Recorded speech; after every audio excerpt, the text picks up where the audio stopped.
जब तक इंसान मजबूर नहीं होता तब तक इंसान मजबूत नहीं होता। मिर्जापुर का ही डायलॉग है और गुड्डू भैया का डायलॉग तो याद ही होगा। शुरू मजबूरी में किए थे लेकिन अब मजा आ रहा है। मिर्जापुर शुरू भौकाल के साथ हुआ था और मजा आ रहा था। पहले सीजन में काफी ज्यादा मजा आया, दूसरे में थोड़ा कम और तीसरे में थोड़ा और कम मजा आया। भौकाल भले ही कायम है लेकिन इस बार मामला पहले 2 सीजन के मुकाबले फीका लग रहा है। लेकिन तब भी मिर्जापुर के फैन हैं तो देखना तो बनता है। आपको आज इस वीडियो में बताएंगे कि क्या अच्छा है और क्या अच्छा नहीं है। मुन्ना भैया इस दुनिया से जा चुके हैं, कालीन भैया कोमा में हैं और गुड्डू भैया मिर्जापुर की गद्दी पर बैठ चुके हैं। लेकिन पूर्वांचल का बाहुबली कौन होगा, इस पर लड़ाई अब भी जारी है। शरद शुक्ला को भी पूर्वांचल की गद्दी चाहिए और शत्रुघ्न को भी यही चाहिए। इस बीच राजनीति का अलग खेल चल रहा है। पंडित जी पर एसएसपी की मौत का केस चल रहा है। वहीं डिम्पी और रॉबिन की लव स्टोरी भी आगे बढ़ती है। लेकिन गद्दी पर कौन बैठेगा, कालीन भैया का क्या होगा, ये सब जानने के लिए आपको मिर्जापुर का सीजन 3 देखना पड़ेगा। मिर्जापुर यानी वो सीरीज जिसका भौकाल है, जिसका एक अलग फैन बेस है। इस सीरीज को देखने के लिए लोग खास तौर पर छुट्टी लेते हैं। लेकिन इस बार भौकाल पहले 2 सीजन के मुकाबले कम है। सीरीज थोड़ी खींची हुई लगती है। भौकाल वाले सीन भी कम हैं और वायलेंस कम है। मुन्ना भैया की कमी खलती है और कालीन भैया भी ज्यादा भौकाल नहीं मचाते हैं। कुछ एक सीन हैं जो मजेदार हैं लेकिन ऐसे सीन कम हैं और एक दो ही ऐसे सीन हैं जो आपको हिला डालते हैं। मिर्जापुर से उम्मीदें काफी ज्यादा होती हैं।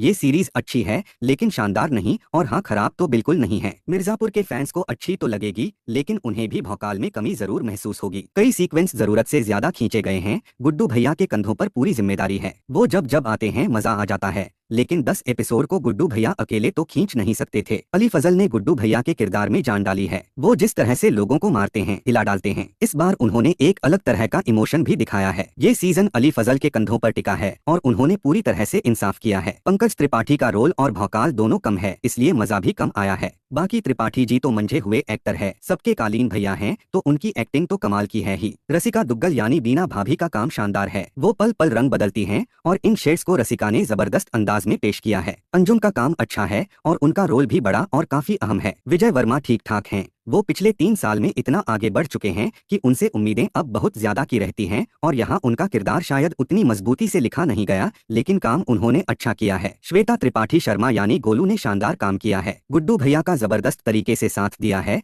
और खूब भौकाल मचाया है। राजेश तैलंग को इस बार काफी स्पेस दिया गया है और उन्होंने अपने काम के साथ पूरी तरह से इंसाफ किया है। मुख्यमंत्री के किरदार में ईशा तलवार जमी हैं। दद्दा के रोल में लिलीपुट ने बहुत अच्छा काम किया है। प्रियांशु पेन्यूली का काम भी ठीक ठाक है। गुरमीत सिंह और आनंद अय्यर ने शो को डायरेक्ट किया है और उनका डायरेक्शन ठीक है, उनसे बेहतर की उम्मीद थी। मिर्जापुर जैसी सीरीज में भौकाल बढ़ना चाहिए था लेकिन यहाँ कम हुआ और इसकी वजह कहीं ना कहीं डायरेक्टर हैं। उन्हें कुछ और मसाले ऐसे डालने चाहिए थे कि पब्लिक को बंधे रखे। कुल मिलाकर शो देखा जा सकता है, बहुत शानदार नहीं है लेकिन मिर्जापुर के फैन हैं तो मिस मत कीजिए।